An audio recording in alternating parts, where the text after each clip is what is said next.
I'm not sure it's a happy day. It's a rainy day. If you're happy this morning, oh happy day, happy day, when Jesus was sent away. Oh happy day, happy day, when Jesus was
Free.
Thank you, Lord.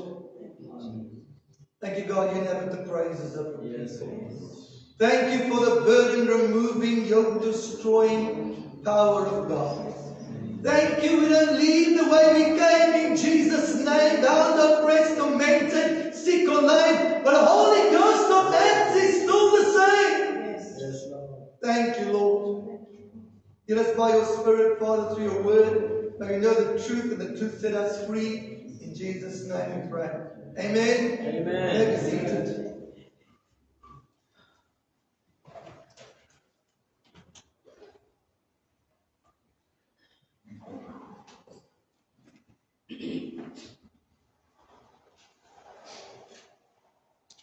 Please open your Bibles to Psalm 23. We started last week on talking about a hope strategy in a time of war. A hope strategy in a time of war. And like I said last week, David was known as a warrior king. Don't you know that? He was known as a warrior king. There's an interesting verse when it talks about David. It says, when all the kings went to war, David stayed at home. Guess what happened? He saw a UFO. An unclad female object. Was he bathing? By the name of Jezebel. Oh, sorry. Not Jezebel. No, what? Bathsheba. Bathsheba. He wasn't supposed to be at home. Yes. He was a warrior king. If he had been where God wanted him to be on the battlefield, he wouldn't have seen that scene. There's a lesson for us there. Make sure you're in the will of God and stay in the will of God. Amen? Alright, so here we're looking at Psalm 23 and we dealt with verse 1 and 2 and 3. This morning we're going to look at verse 4. Now, this is important. You need to know the pretext and the post-text in order to understand the context. Alright? If you just read before, without reading before or after, you can miss what God is trying to say. Because if you look at this verse, I don't know about you, but for years I saw this negatively. It's like this. I walk through the valley of the shadow of death. Lord, I pray that the day will never come in my life that I will have to walk through the valley of the shadow of death. You know what I'm saying? But if you read verse 4 in the light of verse 1, the Lord is my shepherd, and I shall not want, meaning I shall have no need to be afraid. You see, the Holy Spirit is comforting David, and he's saying, Dave, I'm with you. The rod, the staff is going to comfort you. Meantime, what God is doing is preparing David for the valley of the shadow of death. But if you think about it, there is no sheep that just stays on the mountaintop. No, no, no. There is a season for every sheep to go on a mountaintop and go to a valley. And it's like this. One day God showed me life, and I saw the Drakensberg Mountains. That's life. Life is full of ups and downs. Come on. Understand that. Okay? This is what God's designed. This is what God is saying to David. So for every mountaintop, get ready, because a valley is coming. For every valley, get ready, for a mountaintop is coming. Does that make sense? Yes, our challenge. When we get on the mountaintop, we want to pitch a tent or build a house and camp. That's it. I'm staying on this mountain. Well, you see the word of God, look what it says. If I walk through, not walk to. If I walk through, the big difference is, if I'm walking to,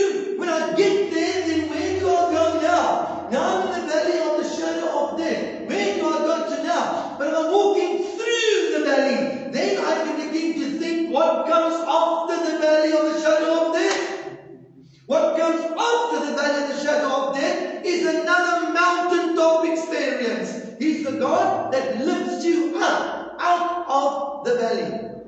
Amen? So you understand that. Don't be afraid of the valley. Don't be afraid. This is what David is saying. I will walk through the valley of the shadow of death. I will fear no evil. Why? Because the Lord's my shepherd. Listen, church. If you accepted Christ and Christ is in you, the hope of glory, there's no way that you can go alone. Did you hear me? There's no way that you and I can go alone. He is in you. He is with you. Wherever you go, He goes with you. You may not sense His presence. You may not get goosebumps upon your goosebumps, but you need to know that the Word of God says, I'm a very present help in a time of trouble, the Lord says. I am with you. Look here. I will fear no evil, for you are with me. You know what's awesome about that verse that's written in the Old Covenant? That means that the Holy Spirit would be on a man. He was on David. But you and I, in the New Covenant, we got the Holy Spirit inside of us, man. Amen. Woo! How awesome is that? Amen. What we need to learn to do is to believe the Word of God. If the Bible says that Christ is in you, the hope of glory, then that is a fact. That is a reality. It doesn't matter if you feel it. It doesn't matter if you have any kind of manifestation. It doesn't matter. It's still a reality. If you get a manifestation, it's a bonus. Man shall not live by bread alone, but by every word. If God said it, I believe it, that settles it. We do not walk by sight. We walk by faith.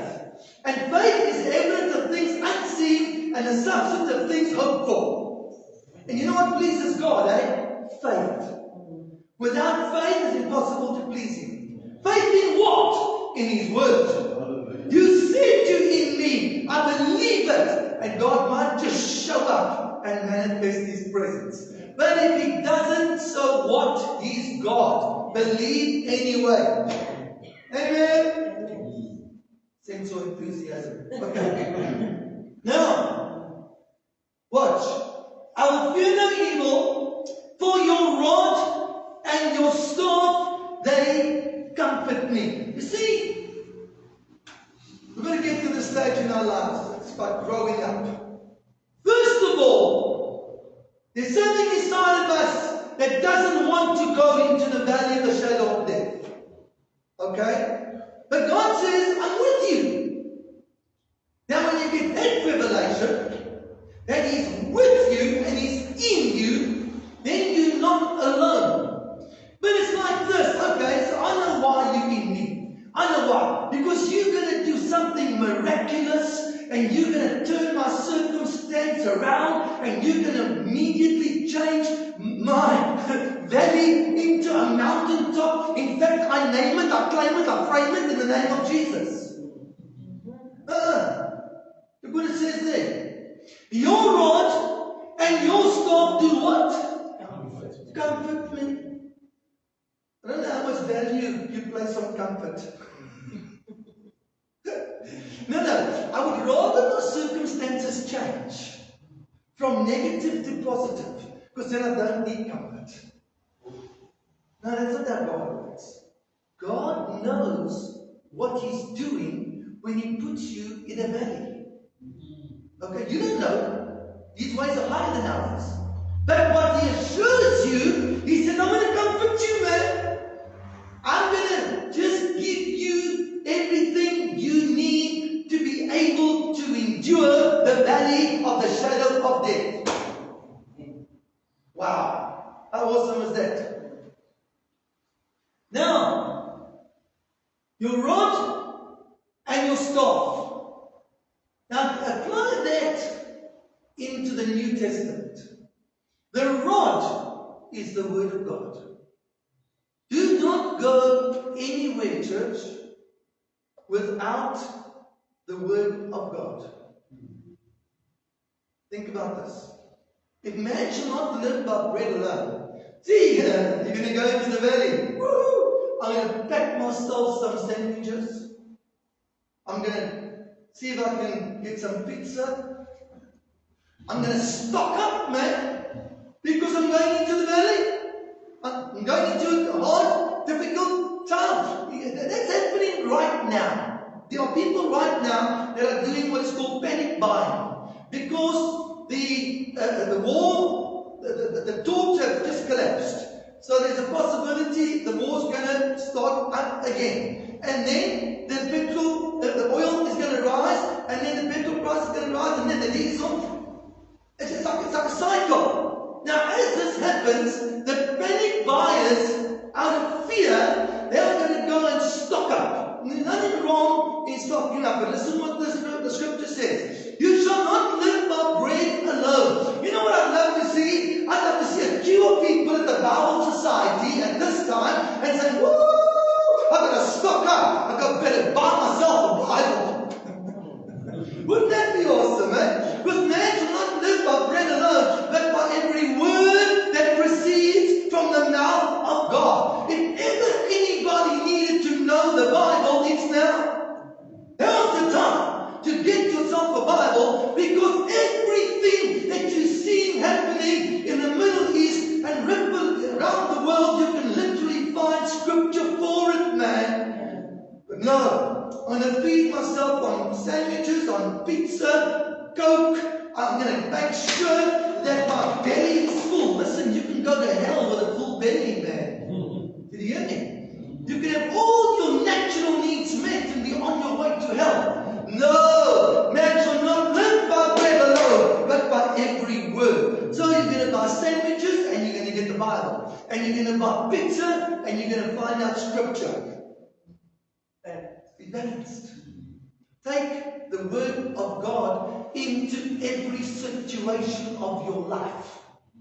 Remember, Jesus is in a valley. After 40 days and 40 nights. You know that. And in the valley, the devil comes to him and says, if you are the Son of God, then you turn these stones into bread. Notice what the devil is saying. You're going to go hungry, man, because now Jesus has been fasting. Right? Now, the temptation is to put your physical needs before your spiritual needs. That's what Satan did. He said, if you're the Son of God, then turn these stones into hamburgers, man. And just have it, make yourself a bride. And Jesus said, you shall not live by bread alone, but by every word. And what Jesus did was he quoted an Old Testament scripture. Well, guess what Jesus had been doing? While he's in the valley, he is meditating, he is refreshing himself on the Word of God. So that when the tempter comes, all he has to say is, it is written. Then go and look at every temptation that Satan threw at Jesus. On every single occasion, he said, it is written. That's how he dealt with it. And he's our example. He's our role model. In the valley, in the difficulty, in the crisis, in the challenge that we are facing, that's the time you need to match a scripture with your situation. So that you can also say, it is written. Because Satan hasn't changed. He's the same. He's going to come with the same temptations that he came with Jesus. He wants you to doubt your relationship with God. If you're walking with God, then why are you in a valley? Meantime, all things work together for the good of those who love God and called according to his purpose. So God works on the mountaintop and he works in the valley. Don't think the devil puts you in the valley. God will put you in the valley. It's his sheep. He's got the sheep. He's watching over his sheep. And he's now leading that sheep through the valley. Remember, the shepherd walks ahead of the sheep. So for you and I to end up in any kind of valley-like situation must mean that the Holy Spirit is leading us. He's in the front.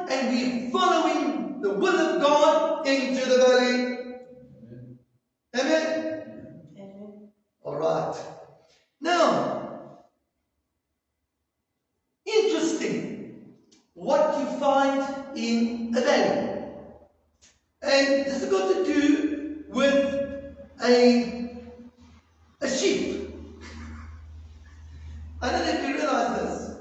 Do you know that the water in a valley is incredibly fresh? It is delicious. Okay? It is the richest water to drink from a stream in the valley. How's that? Then, do you know that the grazing area in the valley is incredibly rich? And there's great sustenance. It's one thing to graze on the mountaintop, but the richness of the grazing in the valley is even higher. How's that? Amen. I don't know about you, but you want to have quality water, you want to have quality food, you'll find it in the valley. Interesting, eh? Now, this is a time for the sheep to go into a season of refreshment. It's a season of preparation for the mountaintop. And as I'll show this to you now, you won't see anything negative. This is actually positive. Okay? Don't know about you, but I need God to refresh me. Oh, I need the living waters of the Spirit of God. I need the rich revelation of the Word of God. Well, if that's true, then I should be open to however God wants to give it to me. And if He wants to give it to me in a valley situation, well then, so be it. As long as I'm refreshed, as long as I'm well fed, drank good water, now I am prepared and I'm ready. Now, at the same time, as the sheep goes into the valley, so he knows he's going into a danger zone. Because there are animals that eat sheep. And you know that when God thought about any of all animals that He made, He chose one particular animal to liken us to. Sheep.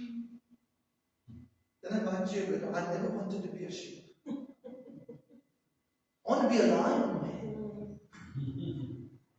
But then He said, you're a sheep and I'll give you a shepherd. Okay. So then, none of the other animals have shepherds. Did you know that? They're on their own. It's the sheep that's got the shepherd. So when you act like a goat, don't expect to get the shepherd. Okay? When you act like the lion, don't expect to get the shepherd. You've got to act like a sheep, man. And then you're going to get the shepherd. Why? Because you recognize that you need the shepherd. Now, if you've ever needed your shepherd, it's in the valley. So you know what happens now? You begin to develop a more intimate relationship with your shepherd. See, if you're on a mountaintop, that's all cool, man. You know, I don't really need the shepherd now. It's like heaven on earth, man. But in the valley, if it says the rod and the staff, why? Because the shepherd knows that the sheep are in danger in the valley. So he's going to watch over you. And you need to understand that I sent that picture of the father hovering over his little boy on the roads of Israel as the sirens went off. That's a picture that God says, even in the valley. I mean, that's a valley for you when there's sirens going off and then there's incoming missiles. That's a valley for you, but that's an awesome picture of how God watches over His sheep in dangerous situations. The rod and staff will comfort me, and that's important to understand that, because if I'm a goat, then I will get my own rod, I'll get my own staff, and I'll comfort myself. Thank you very much. No. Rely on your shepherd. Now, let's go to Psalm 91.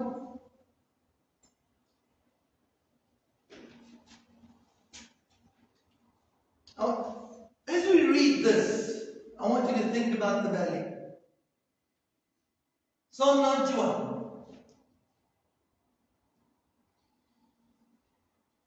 He that dwells in the secret place of the Most High shall abide under the shadow of the Almighty. This is David writing. Verse 2. I will say the Lord is my refuge and my fortress, my God, in him will I trust. You can see the danger there. Surely he will deliver you from the snare of the fowler and from the noisome pestilence. Verse 4.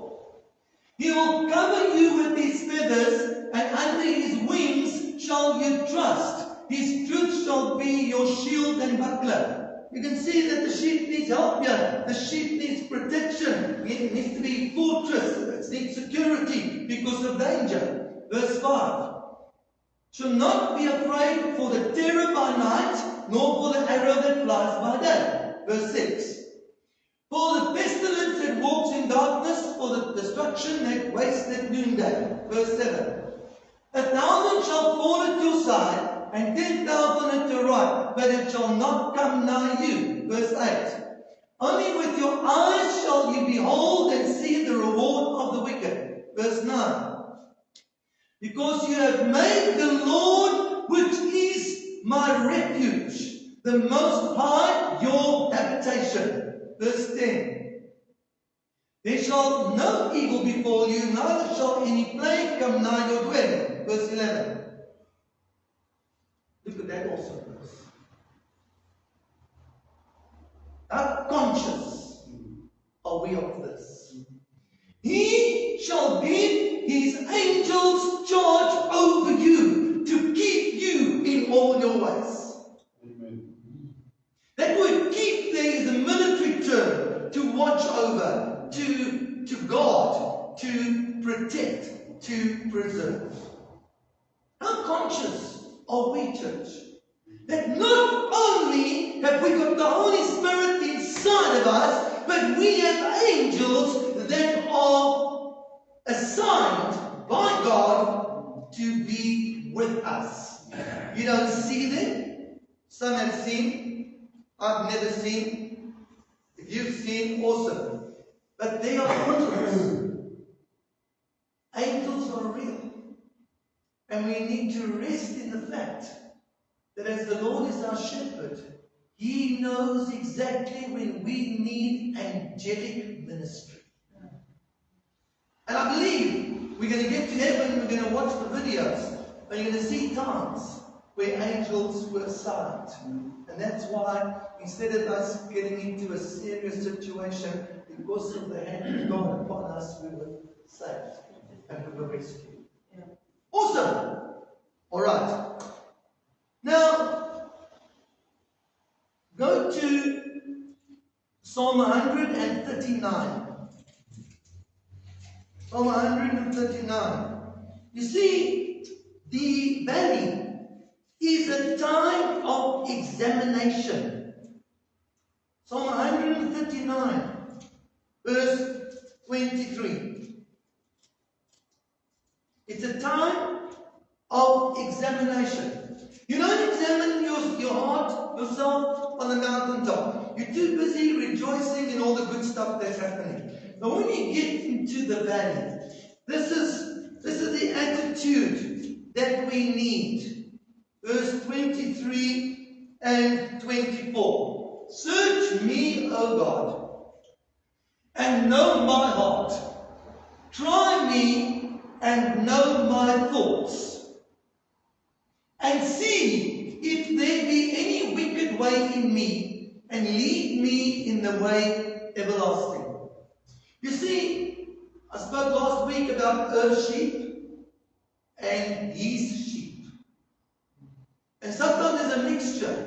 We say, I'm his sheep, but you act like Earth's sheep, because you're doing your own thing. Now in the valley, in difficulty, in a crisis, in trials, whatever you're going through, now's the time to let the Holy Spirit do an internal stock taking of your life.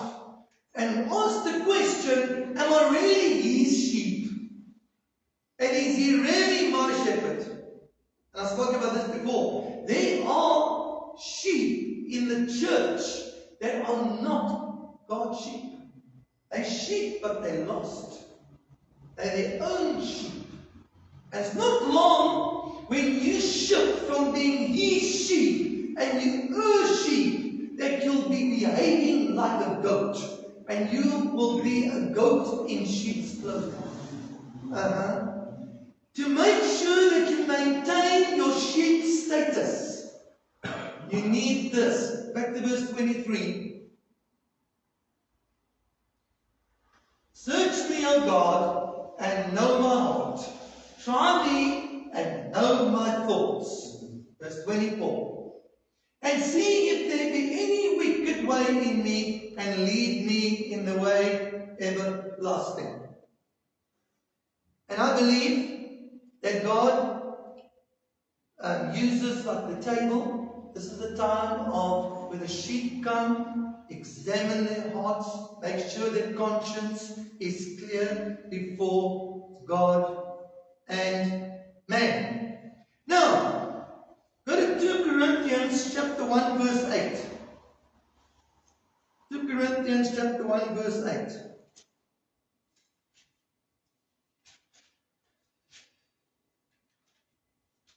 Paul writes to the church.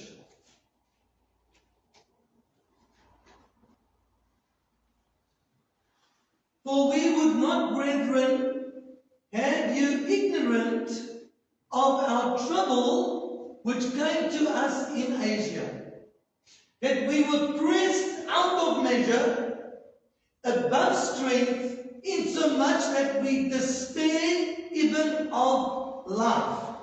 Verse 9. We had the sentence of death in ourselves. Now this is extreme conditions. Paul is writing to the church. He's writing to the sheep. And he's saying, sheep of the good shepherd. The valley of the shadow of death can get very extreme at times. And here we see that they were pressed out of measure. In other words, they were now in a situation beyond their human capacity to be able to endure. Their strength had now been used up. They were now becoming in a state of despair. Despair means that you're losing hope. And then they had the sentence of death over them. They were expecting to be killed. Wow. Now, Paul writes, and he's like the shepherd, apostle, over the church, and he writes to these Christians, and he tells them, this is what they experienced. And what that is saying is, that if he can experience it, then those that he's writing to in the church can also experience it. Okay? Once again, we have been some Christians, some churches have taught a wrong doctrine that God is a good God and the devil is a bad devil. And if anything good is happening in your life, then it's God. If anything bad is happening to your life, then it's the devil. No. No. You walk in the will of God, you walk slap bang into the devil. Me don't even the will of God. And God will allow the valley of the shadow of death. But He says, I'll comfort you. I'll be with you. But there's something else. You know the Bible says that God will not let you go through more than what you can handle. But think about that. If the church can go through extreme situations like this, then it's a reflection of what God can trust the church with. Look at it like that. That as we grow, we can handle deeper valleys. As we mature, we can go through the valley of the shadow of death because God can trust us. But if you just like in a bug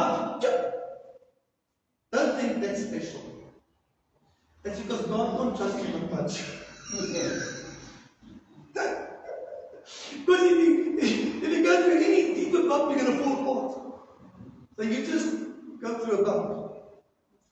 But God wants us to grow, to develop, to build character, to mature, that He can take us through the valley, even on the shadow of death. So when you think of it like that, look at your situation and your circumstances from a positive perspective, not negatively. Not, oh, woe is me! Why me, Lord? What have I ever done to go through this? No. Look at it that God is saying, son and daughter, I'm pleased with you. You're walking with me. You've been obedient. You are learning my word. You're growing. And the fire that you're in right now, I can trust you with.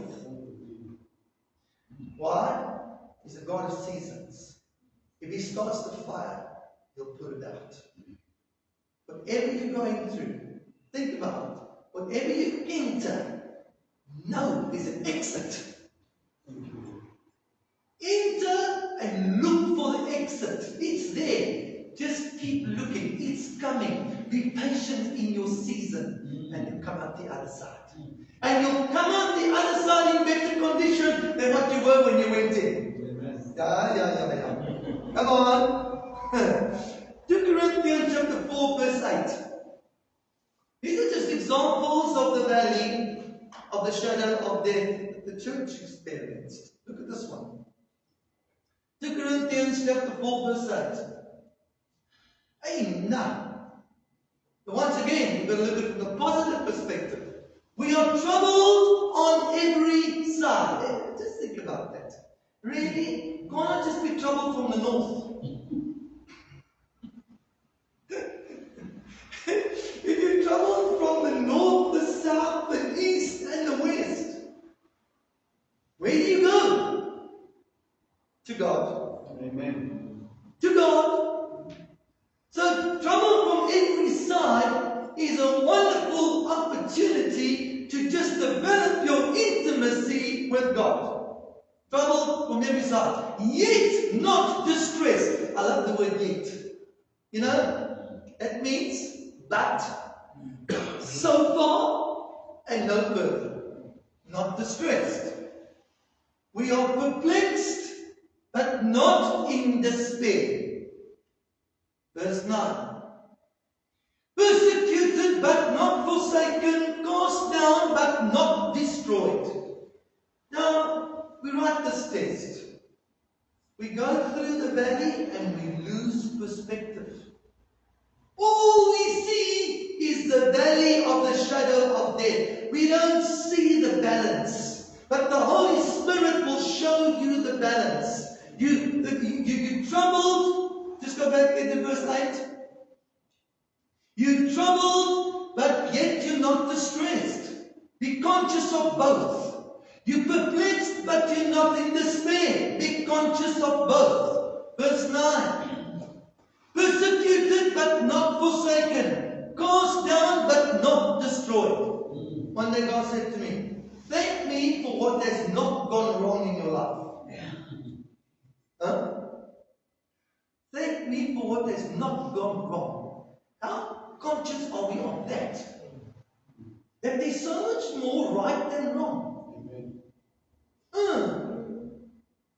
That way you keep perspective.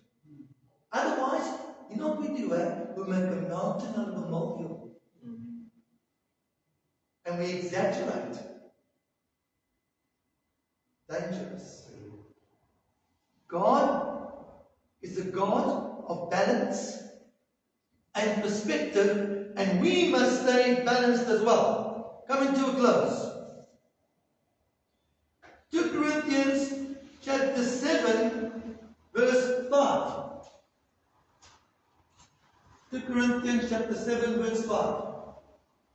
When we were come to Macedonia, our flesh had no rest. That means they were under incredible pressure. Circumstances, situations, aspirations, their flesh had no rest. Troubled on every side. Without there was fightings, and within there were fears. These are born again. These have got the Holy Spirit in them. And that's the kind of conditions that the Christians found themselves in. Now my closing scripture is Hebrews 11 verse 35. And when I read this to you, you'll be so glad that you are living in the conditions that you're living in today. Because this is bad. Hebrews 11 verse 35. Women received their dead raised life again. Others were tortured, not accepting deliverance that they might obtain a better resurrection. As I read this to you now, I want you to think about the ripple effects of the war in the Middle East impacting our world. Verse 36. Others had trial of cruel mockings and scourgings, bonds and chains, imprisonment. Verse 37. They were stoned. They were sawn in two. They were tempted, slain with a sword. They wandered about in sheepskins and goatskins. New fashion. Being destitute, afflicted, and tormented. Verse 38. Of whom the world was not worthy. They wandered in deserts, mountains, dens, and caves of the earth. Wow. These are Christians. These are men and women of God that we're experiencing, just like David said, they'll walk through the valley of the shadow of death. And when you see the extreme conditions that these Christians lived under in these days, and you've got to very carefully take stock of our own lives and ask yourself the question, how much of a mountaintop experience are we enjoying? Versus the valley of the shadow of death. I think we have so much to be grateful, to be thankful, to have an attitude of gratitude. Because God is no respecter of persons, church. Let's enjoy the mountaintop while we have it. But let's be equipped and ready for the valley that prophecy teaches can become. Amen? Amen. Let's bow our heads and pray. The opposite is moaning, groaning, complaining, and criticizing. If you're doing that, repent. Ask God to forgive you. Ask God to give you His heart. A grateful, thankful, appreciative heart. Because there's so much goodness of God that we are experiencing. Examine your heart. Make sure your conscience is clear before God and man.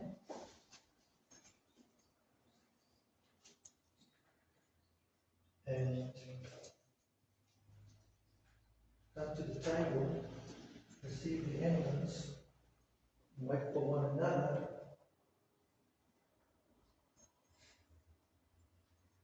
Come as we worship.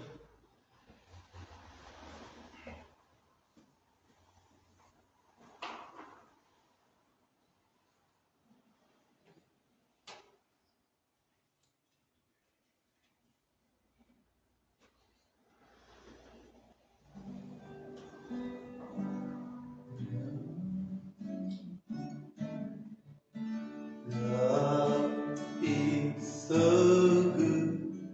Hallelujah.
Lord, I'm reminded of your word that says,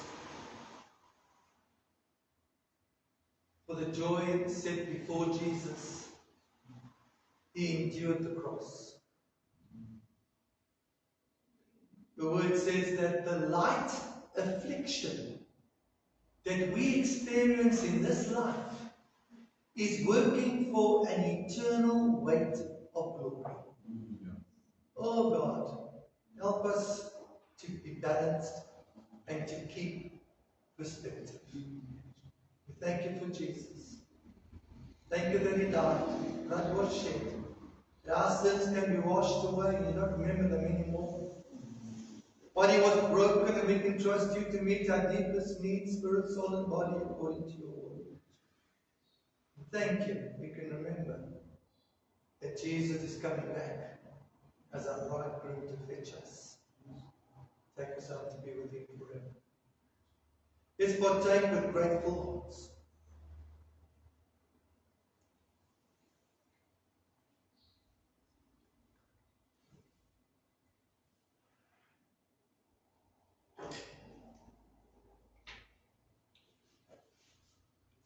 Amen. We have a birthday today. Very, very special lady.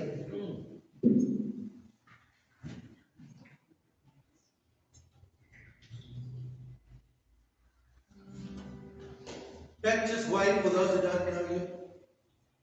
Just wait. That's Pat. It's her birthday today. Anybody else got a birthday? Every day. Sorry, Connie? More yours. Amor, yours was Friday. Friday. Anybody else? All right, let's sing to Pat and Amor.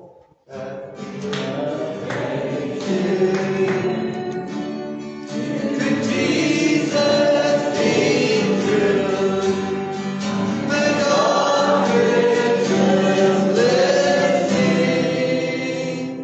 Now rest upon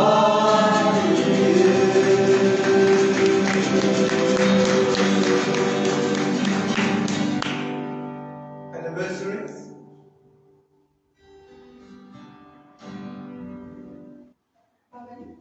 Yes.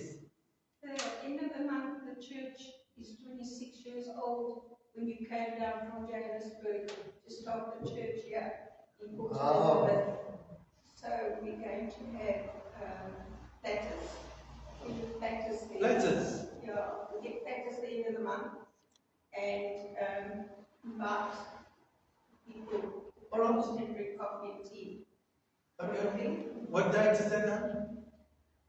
What's the end of the month today? What's the Sunday then? Okay, we'll find out for that. Yeah. Awesome. See what's We have a birthday celebration. Yeah. 26 years. Yeah. Town Plaza. And we've got quite history. Maybe you can write the history down. Yes. Good to have Brett with us this morning.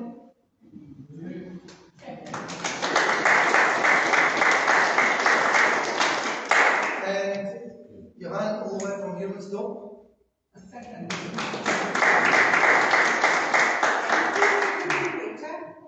Pardon? Yes, looking better. He is, eh? Yeah. Awesome. Who are we praying for? Yes. Continue praying for Hetty. And Charlotte, it's good to see you with your arms. Okay.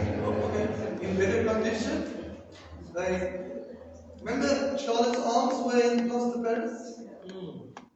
And they're looking better. Continue praying for Nettie. Nettie's in Australia. When's she coming back? May, end of May.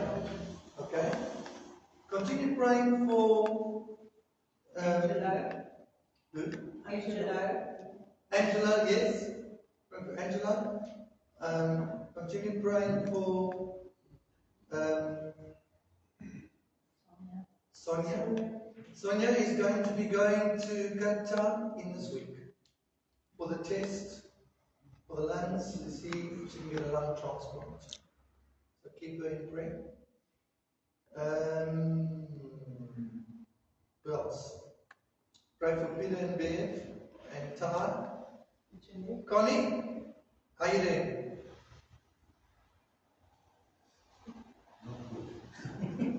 Not good. All right. Continue praying for Connie. More? I was good, Who? but now Jeanette? Ask Jeanette. What's the name? Ask Jeanette. She's fine. She's just going to collect her cats somewhere. Oh, okay. All right. And Betty? You still recovering or? Damus Hope. Damus Hope. Mooi man.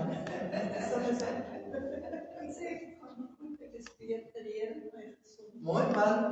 Praise die Here. As Gail, Mark? Becky? Okay. 1 year in aid. Pray for Gail. Okay. And like I said in my message, the talks have failed. The delegation from America have now gone back to America. So who knows what's going to happen now to the war. Pray for the Iranians. Pray that they will see Jesus at this time. Pray for the Jews, that they will see Jesus at this time. Pray for the Messianic Christians, that they will have courage to stand and be strong at this time. Pray for all of those in the Middle East, that they will find out that their only hope is in Jesus Christ. Pray for that. Amen. Okay. Anybody want to say something? You heard this one, the sheep go, yes, and the goats go, but.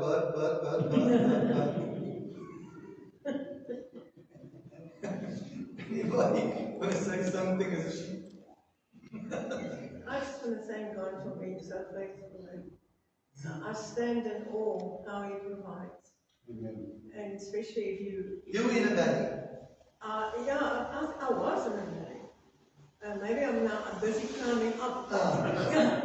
But it's amazing how God shows you that, like you said now, the shepherd is before you, but the sheep can also dwell off a bit. You know? Those Dwellers. And we don't realize it until the Lord shows you when you are sometimes even proud and you don't realize it until God opens your eyes. And then we have to repent. And I thank God for that He speaks to us, that we can repent and actually see that He is so awesomely faithful. Even if we're not faithful, He is faithful. It's so amazing. Jackie, do you want to just come and do the sheep song with us quickly?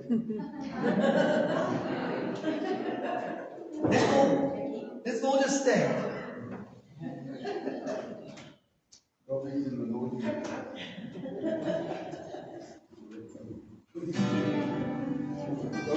Jackie's an old lady, she's not 16 anymore.